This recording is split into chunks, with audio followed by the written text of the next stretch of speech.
नमस्कार विद्यार्थी मित्रांनो, आज आपण 30च्या पुढचे काही संख्या ज्यांचे वर्ग आपल्याला शोधायचे याच्याबद्दल माहिती घेणार आहोत।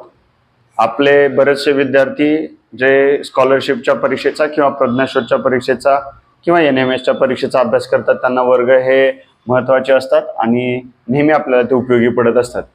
तर 30 पर्यंतचे वर्ग संख्या ऑलमोस्ट सर्व विद्यार्थी पाठ करतात, त्याच्यामुळे आपण काही त्याच्या पुढचे वर्ग पटकन कसे शोधायचे याच्याबद्दल माहिती करून घेणार आहोत। सुरुवातीला एकक स्थानी 5 असेल तर वर्ग संख्या कशी शोधायची याबद्दल माहिती करून घेऊयात। त्याच्यानंतर एकक स्थानी 1 असेल तर त्यांचे कसे वर्ग शोधायचे याच्याबद्दल माहिती करून घ्या आणि नंतर एकक स्थानी 9 असेल तर त्यांचेही वर्ग कसे शोधायचे हे आज आपण ते बघणार आहोत। पारंपरिक पद्धतीने 39चा वर्ग 39 गुणिले 39, 49 गुणिले 49, 59 गुणिले 59 हा पूर्ण गुणाकार करून आपण ते शोधतो। पण आज थोडंसं शॉर्टकट याच्याबद्दल माहिती करून घ्या। मी तुम्हाला शॉर्टकट सांगतोय आता। सुरुवातीला सांगताना मला हे वेळ लागेल, पण तुम्ही जर याची प्रॅक्टिस करत गेलात तर अगदी काही सेकंदाच्या आत तुम्ही एकक स्थानी 5 असेल, एकक स्थानी 1 असेल आणि एकक स्थानी 9 असेल तर त्यांचे वर्ग शोधू शकता, तेही काही सेकंदात। आता मी तुम्हाला समजून सांगतोय म्हणून त्याला वेळ लागतो। सुरुवातीला आपण बघूयात 25। 25 जर एकक स्थानी असेल तर 5चा वर्ग अगोदर लिहून घ्या। दशक स्थानाला 2 आहे, 2च्या पुढचा अंक 3, 3 दुनी 6।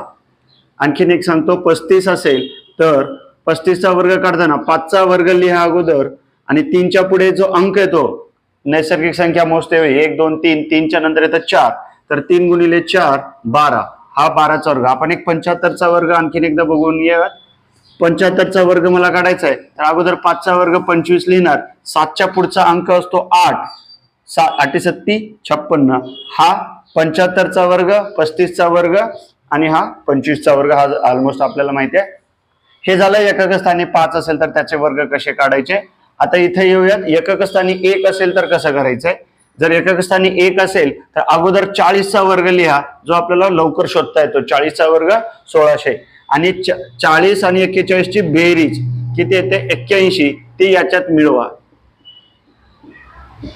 हा 41चा वर्ग आहे। मी परत एकदा दुसरं उदाहरण घेऊन सांगतो। समजा तुम्हाला 51चा वर्ग काढायचा आहे तर 51चा वर्ग काढत असताना अगोदर 50चा वर्ग लिहा। 50चा वर्ग 2500, हा 50चा वर्ग शोधणं खूप इझी असतं। त्याच्यानंतर 50 आणि 51 ची बेरीज याच्यात मिळवायची। 50 आणि 51 101, हे 101 याच्यात मिळवा।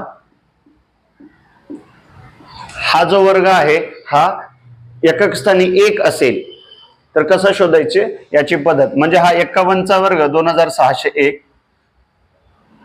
हा जो आहे तो 41चा वर्ग आहे 16, 1681, हे झालं एकक स्थानी 1 असेल तर। त्याच्यानंतर इथे बघूयात 39। ह्या दोन पद्धती थोड्या मिळत्या जुळत्या आहेत, त्याच्यामुळे लक्षात ठेवणं सोपं आहे। समजा मला इथे 49चा वर्ग काढायचा आहे तर 49च्या पुढचा जो 50 आहे त्याचा वर्ग मी अगोदर लिहिणार, जो आहे 2500। त्याच्यानंतर 50 आणि 49 ची बेरीज, ही बेरीज याच्यातनं वजा करायची।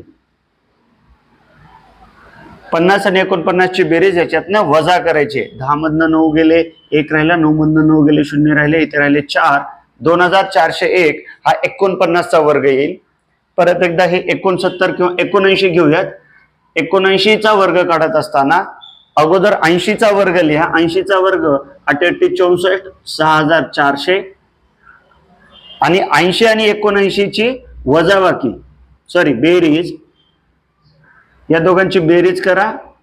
ही आलेली बेरीज यातनं वजा करा। 159 वजा केल्यावरती 10 मधनं 9 गेले, 1 राहिले, 9 मधनं 5 गेले, 4 राहिले, 3 मधनं 1 गेला, 2 राहिला आणि हा 6 ला 6, 6241 हा 79चा वर्ग, 2401 हा 49चा वर्ग।